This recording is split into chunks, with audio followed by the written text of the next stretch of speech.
دعنا باللي كم يتنحكم خبركم تملكتنا نزعلت زيز مرزنا يوم حاصرت زينات حيزنا قريبنا لنا نابنا يفلما زينا خنسكر ኣብ ትግራይን ዓፋርን ኣጋጢሙ ብዝነበረ ምንቅጥቃጥ መሬት ልዕሊ 43,000 ሰባት ሓገዝ ከም ዘድልዮም ሓለዋ ሰብኣዊ መሰል ሓገዝ ኮሚሽን ሕብረት ኣውሮፓ ሓቢሩ ቅድሚ 5 መዓልታት ኣጋጢሙ ዝነበረ ምንቅጥቃጥ መሬት 5.7 ሬክተር ስኬል ዝልካዕ ከቢድ ሓደጋ ከም ዝነበረ እውን እቲ ኮሚሽን ገሊጹ ኣብ ትግራይ ከተማ መቐለን ከባቢኡን ኣስታት 40 መንበር ገዛ ከም ዝዓነውን ልዕሊ 225 ሰባት ድማ ከም ዝተፈናቀሉ ናብ ኮሚሽን ሕብረት ኣውሮፓ ዳይሬክተር ጀነራል ሰብኣዊ መሰል حاجز أرديو بفلاي دما أب كل العفار ورد برحلة حدا ودع 12 عمت سجن كموتن كله لعل حدا شحن 400 من برجزة 5 فرسون أبيات تعنا تمرتن مستمعينون كم زعنون اتكوميشن مع خزينة أديس ستاندرد حابيرو قبل ريبورترنا إفريم ردهي سابسيبو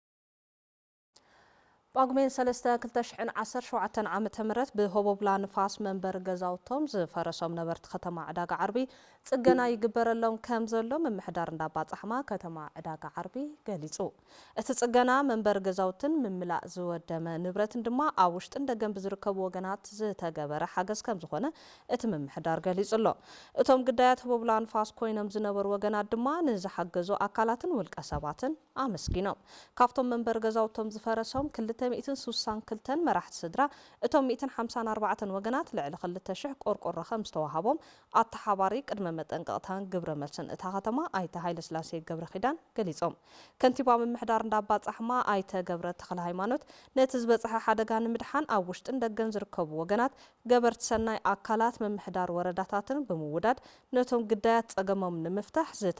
ዝተገበረ ተበግሶ ብስም መምሕዳር እንዳባጽ አሕማ ምስገነኦም አቅሪቦም ከም ሓበሬታ ጉዳያት ኮሙኒኬሽን እንዳባጽ አሕማ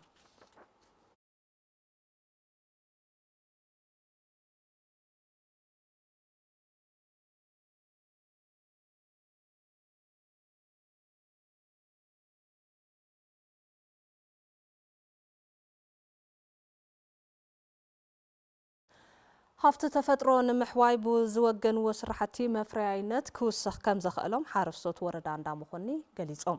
أبوان كرمتي كابرختي كبابيتات بزمت وحج حرشا مريتهم نفقر مريت أقالي عوز رأي حارسوت أبيا تحتاي حيا سراحت عقابا هفت تفترو بمكيادهم مفرعينت كوسخ كم زخلهم نت تكبر أنا خيرهم كم زقللون قليصهم كيلا هفت تفترو أبيا تحتاي حيا آيتا قويتهم تجانا دحرس راحتي محواي هفت تفترو كابسبن انسسان كخلل بمقبارو نفقر مريت تقالي زنبر مريت ناب نبور كنتات كملس كم زخاله حبيروم كم تصبصاب هافتو بسرات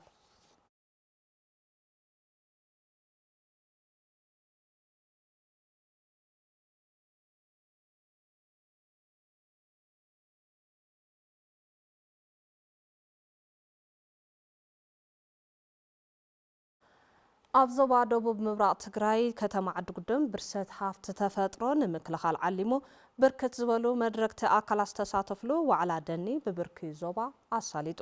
ዋና ማሕዳሪ ዞባ ደቡብ ምብራቅ ትግራይ ኣይተከላለ ሓጋዚ ዋላ እኳ እቲ ዝነበረ ናይ ፅንተት ኩናት ኣብ ምግዳድ ብርሰት ሃፍቲ ተፈጥሮ ናይ ባዕሉ ፅልዋይ ሃልዎ ግን ድማ ሓድሓደ ኣካላት ንፈሓም ዕንፀይቲ ንተሓራስ መሬት ንመጠሻን ካልኦትን ብዝብል ሰበብ ሓላፍነት ብዝጎደሎ መንገዲ ብርሰት ደኒ እናፈፀሙ ምዃኖም አብሪሆም እዚ ወንጀል ምዃኑ ተፈሊጡ ናይ ፍትሒ አካላትን ዝምልከቶም ጸጥታ መሓውርን በሓባር ምስ ሕብረተሰብ ብምንባብ እቲ ሓደጋ ምብራስ ኣግራብ ክቅልበስን ናይ ሕጊ ተሓታትነት ክሰፍን ምዃኑ ገሊጾም ኣብቲ ዋዕላ ዝተረኸቡ ምክትል ቢሮ ሕርሻ ክልል ኣይተ አለም ብርሃን ሃሪፈዮ ብሰንኪ ዘጋጠመና ጆኖሳይዳል ኩናት ሃፍቲ ተፈጥሮና ኣብ ሓደጋ መውዳቁን ዘላቂ ሕውየት ንምርግጋጽ ሕውየት ሃፍቲ ተፈጥሮ ብምርግጋጽ ልምዓታዊ ኣተሓሳስባ ህዝቢ ናብ ንቡር ምምላስ ምዃኑ ኣገንዚቦም ኣብቲ ዋዕላ ህልው ኩነታት ሃፍቲ ተፈጥሮ ክልልና ዘሎ ኩነታት ዝገልጹ መጽናዕታዊ ጽሑፋትን ናይ ሕጊ ደንቢ 544 ህዝባር 2016 ቀሪቦም ተዘቲሎም እዩ ከም ጸብጻብ የማነ ሕሉፍ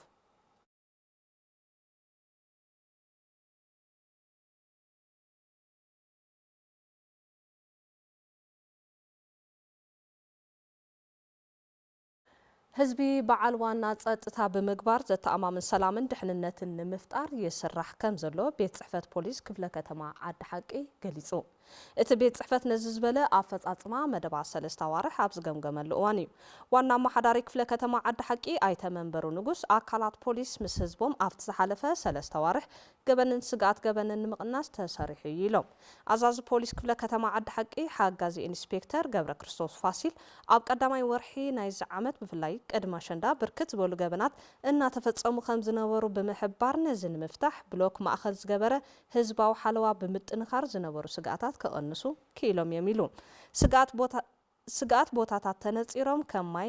ከማይ ዓይንን ማርታ ኣደባባይን ብዘይ ምቁራጽ ብቋዋምነት ሓለዋ ዝተገበረሎም ከባቢታት ምዃኖም ድማ እቶም ኣዛዚ ኣብሪሆም ከም ሓበሬታ ቢሮ ጉዳያት ኮሙኒኬሽን ትግራይ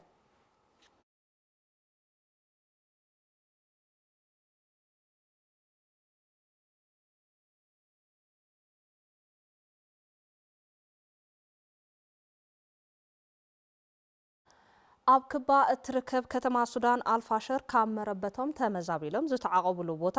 ብሰብ ኣልቦ ነፈርቲ ብዝተፈጸመ መጥቃዕቲ ብዓሰርተታት ዝቑጸሩ ሰባት ከም ዝሞቱ ተገሊጹ። ኮሚቴ ተቃውሞ ኣልፋሸር ዕጡቃት ዳዕማ ኣሰሪዕ ኣብ ውሽጢ ሓደ ዩኒቨርሲቲ ዝርከብ ማዓስከር ክልተ ሰብ ኣልቦ ነፈርትን 8 መዳፍዕን መጥቃዕቲ ከም ዝፈጸሙ ሓቢሮም። መርበብ ሓኻይም ሱዳን ከም ዝጸብጸብዎ ኣብ ኣልፋሸር ዝተፈጸመ መጥቃዕቲ 17 ህጻናት ዝርከብዎም 57 ደቂ ኣንስትዮን ኣረጋውያንን ክሞቱ እንተለዉ ልዕሊ 17 ሰባት ድማ ቆሲሎም እዮም። ኣብ ትሕቲ ዕፅዋን ክባን ኣዋርሕ ዝሰርሓ ዘለዋ ሆስፒታላት ብመጥቃዕትን ዝተጎድኡ ሰባት ሓኻይም ኣብ መተሓላለፊ መንገዲ ንዝቆሰሉ ይሕክሙ ምህላዎም ቢቢሲ ጸብጺቡ። ሕቡራት ሃገራት ኣብ ኣልፋሸር ልዕሊ 250,000 ሰላማውያን ሰባት ተዓጽዮም ከም ዘለዉ ብምጥቃስ ኣብ ሲቪልያዊ ከባቢታት ዝካየድ ቀጻሊ መጥቃዕቲ ገበናት ኩናት ክኸውን ከም ዝኽእል ኣጠንቂቑ ይብል ጸብጻብ ቢቢሲ ትዕግስቲ ሓድሽ ከም ዘወደደቶ።